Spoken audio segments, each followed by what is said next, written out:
qiyamu binafsihi wahdaniyah. Terakhir wahdaniyah.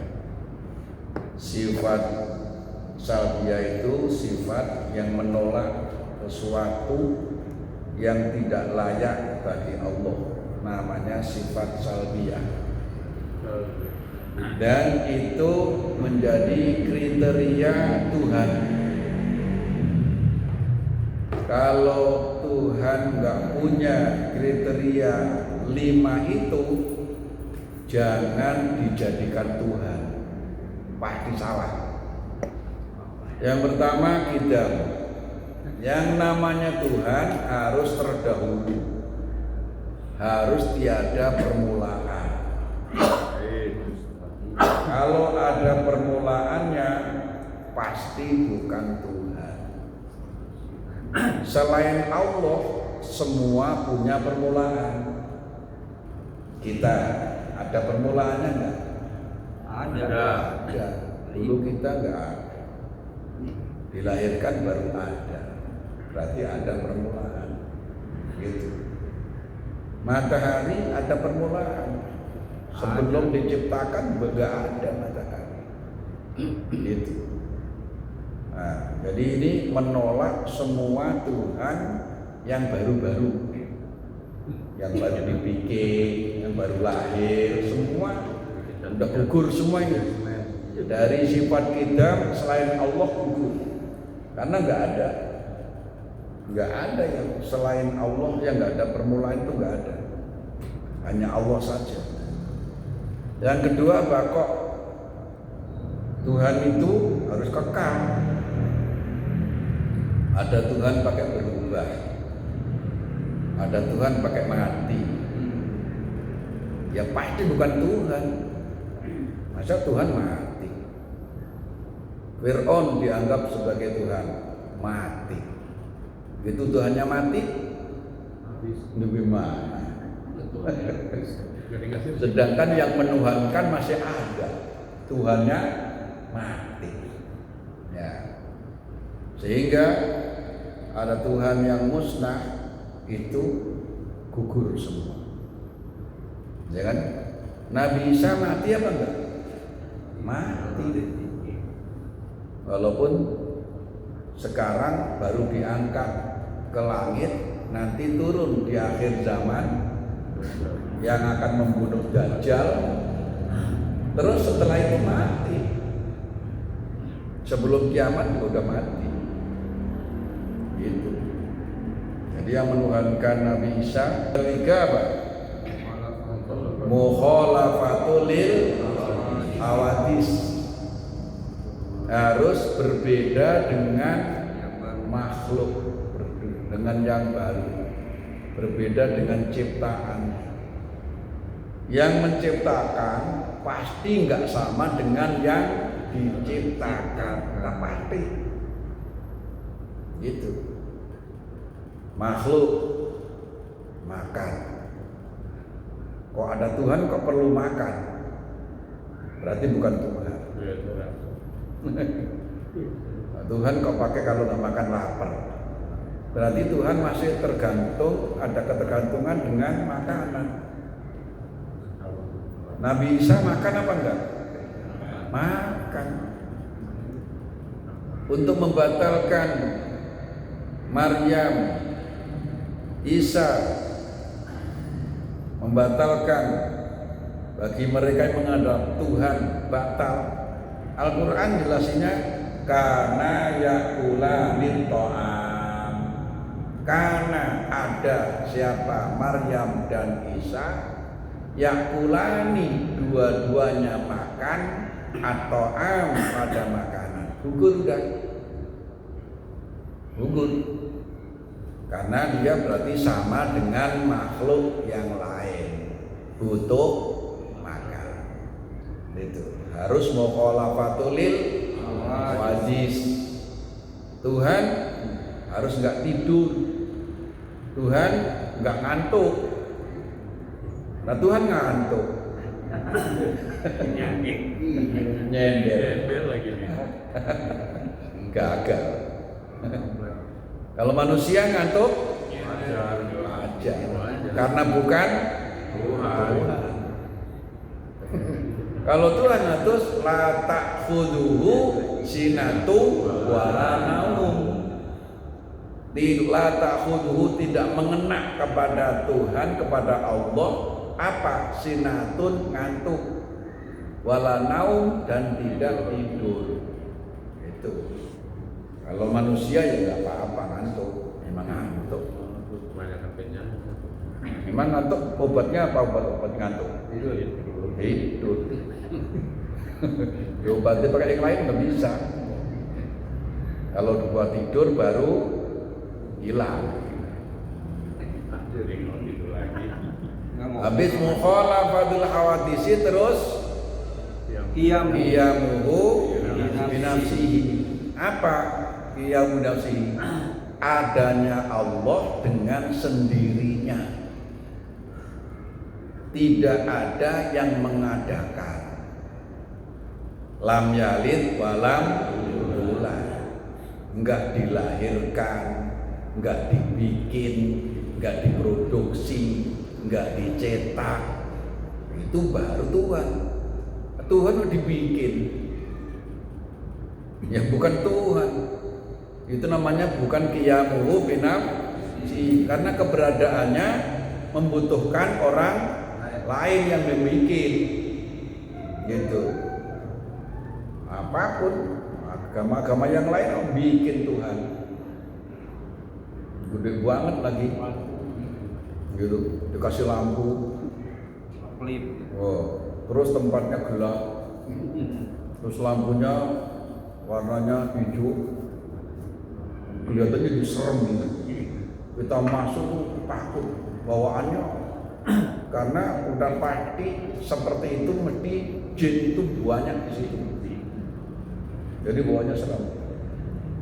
Saya pernah 2 tahun yang lalu ke Gunung Kawi karena ada ponakan saya nikah itu dapat orang Malang Selatan. Di sana ada namanya Gunung Kawi, tempat orang nyari pesugihan.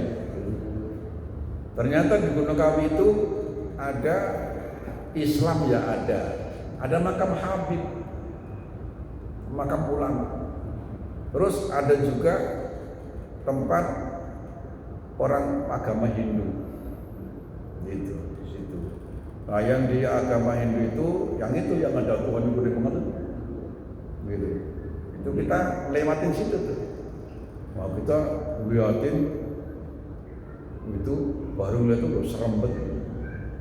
Karena ngelihat orang menglewatin dia dekat gitu, karena nggak jauh. Gitu. Itu mulai ramenya kalau sudah jam 8 malam.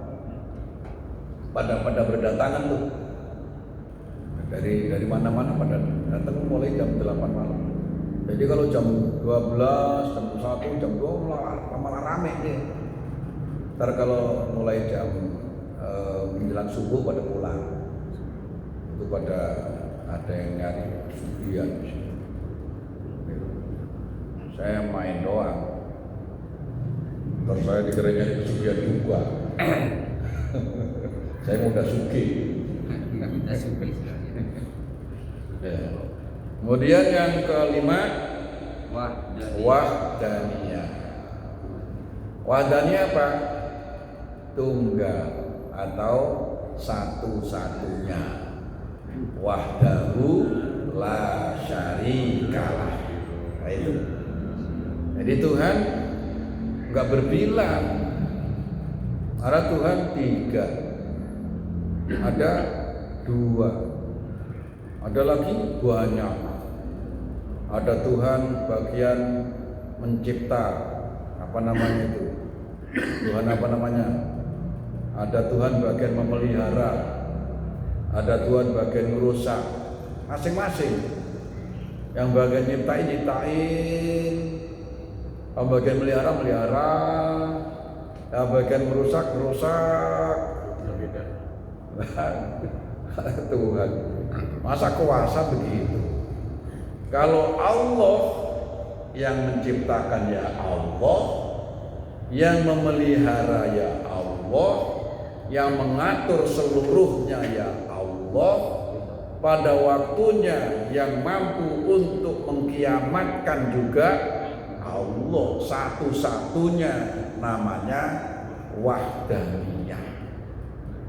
Nah, itu yang namanya kuasa itu harus cuma satu. Dalam satu negara yang bentuk kepresidenan, presiden satu atau dua yang sah? Satu, ya kan? Dalam satu wilayah gubernur, ya, gubernur satu atau dua? Satu, masa ada dua? Gitu. Yang namanya kuasa itu satu. Itu kan sudah tergambar dalam lingkup kekuasaan di dunia ini. Yang namanya kuasa satu, raja satu. Itu. Nah, raja dua mah yang mana yang berkuasa? Jadi Allah wahdaniyah, yaitu Esa satu. Qul wallahu ahad. Tapi harus dipahami satunya Allah tidak sama dengan satunya makhluk. Gitu. Kalau satunya makhluk terdiri dari beberapa komponen, terdiri dari beberapa unsur, terdiri dari beberapa rakitan. Satu masjid ada tembok, ada kusen, ada atau, ya kan? Padahal disebutnya satu. Manusia satu, ada kepala, ada badan, ada tangan, ada kaki, dan seterusnya. Nah, satunya Allah jangan disamakan dengan satunya makhluk.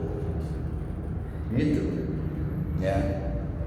Itu disebut sifat salbiyah. Sehingga ada Tuhan yang berbilang terlibas, nggak masuk kriteria, ya kan? Ada Tuhan yang baru lahir, nggak masuk kriteria. Ada Tuhan yang musnah, berubah, mati, nggak masuk kriteria. Yang namanya Tuhan harus kidam, harus tiada permulaan. Yang namanya Tuhan harus kekal. Yang namanya Tuhan harus berbeda dengan makhluk. Yang namanya Tuhan harus adanya sendiri, tidak diadakan oleh yang lain. Gitu. Mau disebut qiyamuhu binafsihi. Yang namanya Tuhan harus satu-satunya, baru dikatakan berkuasa. Nah, itu namanya sifat salbiyah. Sehingga yang lain semua tertolak. Semua kudus baru tertolak. Fana berarti musnah, rusak, tertolak dengan sifat baqo. Terus ada Tuhan, ada makhluk yang menyamai, dia tertolak dengan mukhalafatul hawadis.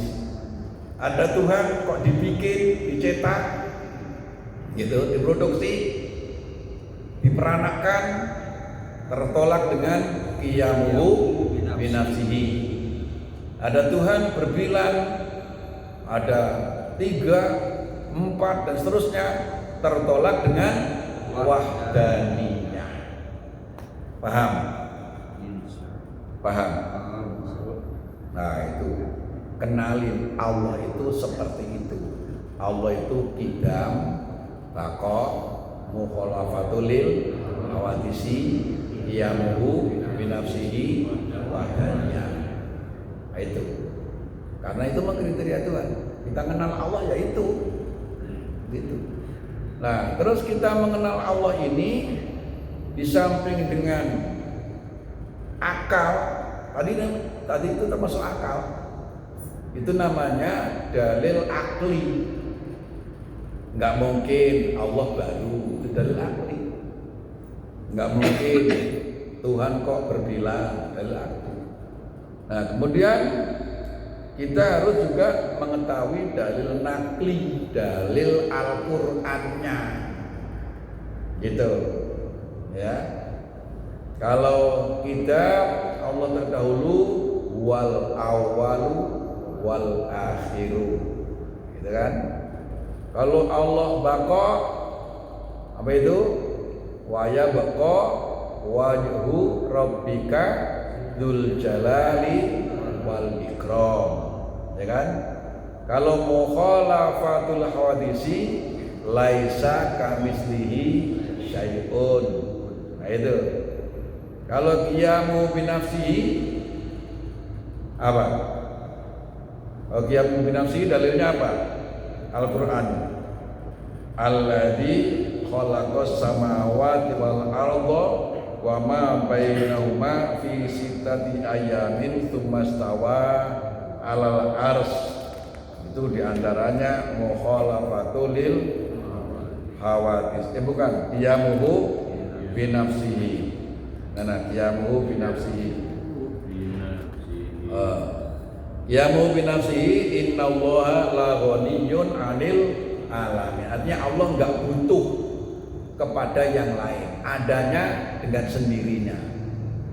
Innallaha la ghaniyyun 'anil alamin. Kalau wahdaniyah gampang, kita udah hafal. Qul wallahu ahad. Gitu.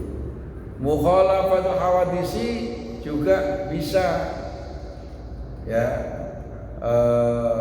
dalam surah Al-Ikhlas.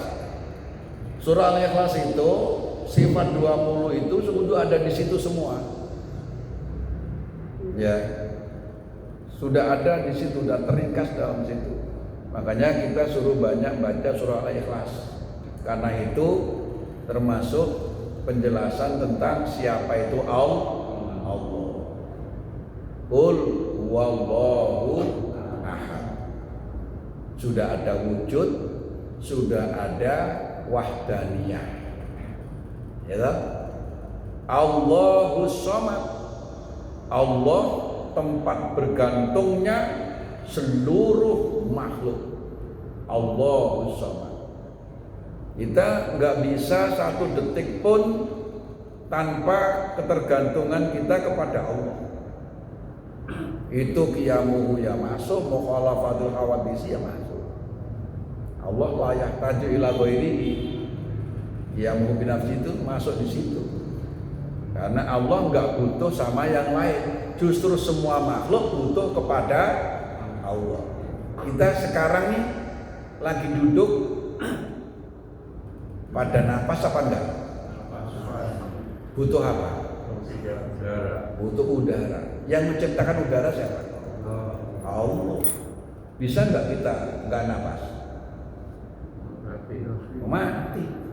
Berarti kita terus-menerus butuh kepada Allah. Namanya As-Samad. Jadi Allah itu tempat bergantungnya makhluk seluruhnya kepada Allah. Nggak bisa kita hidup tanpa ketergantungan kita kepada Allah. Kalau Allah nggak menciptakan air, mau bertahan berapa hari kita hidup? Ya, karena Allah nggak menciptakan air. Gak ada seminggu lah, bikin kering, keringan gak ada air sama sekali. Mau bertahan itu berapa hari? Gak bisa. Dan yang paling ini ya, ini jantung kita didetakkan oleh Allah, bukan diri kita yang mendetakkan. Gitu. Kalau Allah nggak mendetakkan jantung kita, berarti kita sudah selesai. Nggak bisa. Satu detik pun kita itu selalu bergantung kepada Allah. Allahus Samad. Nah, dan Allah qiyamuhu binafsihi lam yalid walam yulad.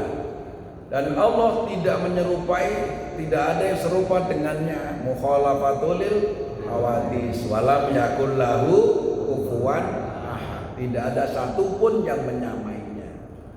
Jadi surah Al-Ikhlas itu punya nilai tinggi karena surah Al-Ikhlas itu mengenal Allah. Banyakin baca surah Al-Ikhlas.